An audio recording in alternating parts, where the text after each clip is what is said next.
The question is, you formulated the premise, the longer we wait for civilization to crash, the messier the crash will be, and the worse things will be for those humans and non-humans who live during it, and for those who come after. And later you write, what is done to the earth is done to ourselves.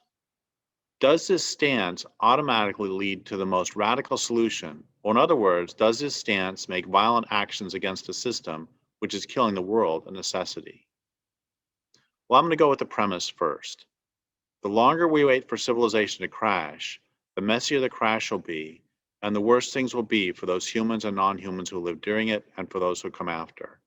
And what I mean by that is simply that this culture is destroying the planet, and it is weakening natural communities, biomes everywhere, and it is also destroying wild food stocks for humans. Or another way to say this is that when you overshoot carrying capacity, you permanently reduce carrying capacity.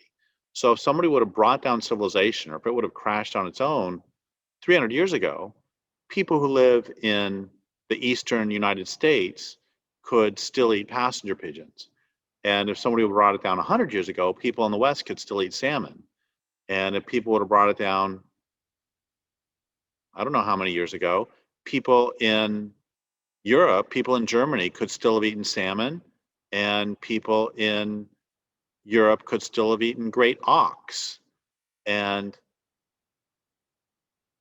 that every day that passes is how much worse that life will be for the humans and non-humans who come after, because it's that much weaker that the world is. And that's also sort of what I mean by the line, what is done to the earth is done to ourselves. What I really mean by that is, I'm very proud of the fact that my perspective is biocentric, ecocentric. And what's also true is that long-term anthropocentrism is also biocentrism, because short-term anthropocentrism isn't, where you're converting everything to human use. But long-term anthropocentrism would still be, because if you want to be somewhere for 500 years, you recognize you can't destroy the planet. It's like when we've had this discussion before, where people will say, Indians affected their land base too. But if you're planning on living in place for the next 500 years, you make different land use decisions. No one could ever put in a mine if they're planning on living there for 500 years. No one could ever pollute a river if you're planning on living there for 500 years. So long-term anthropocentrism, long-term caring about humans, will lead you to, inevitably, to a biocentric perspective. And now the question, does this stance automatically lead to the most radical solution? Or in other words, does this stance make violent actions against the system which is killing the world a necessity? I think what it does is it makes biocentrism a necessity. And if you recognize that this culture is systematically and functionally killing the planet, what that leads you to understand is that if you care about the planet, you need to do things to protect the planet.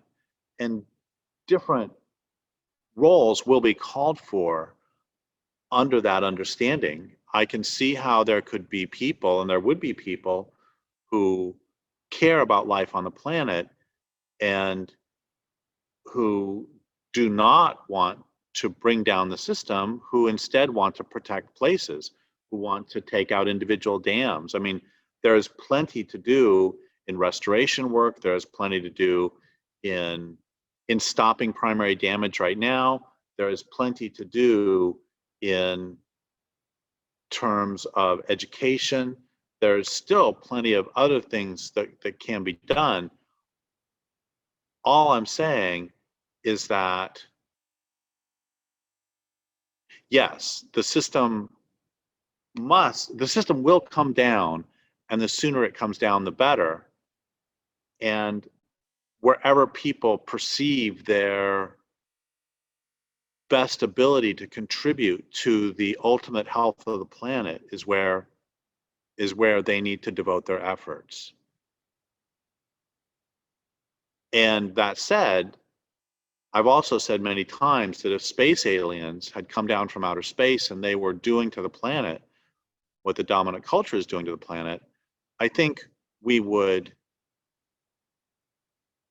fight them tooth and nail, and we would attempt to stop them from bathing the world in endocrine disruptors, and we would try to stop them from changing the climate and vacuuming the oceans and converting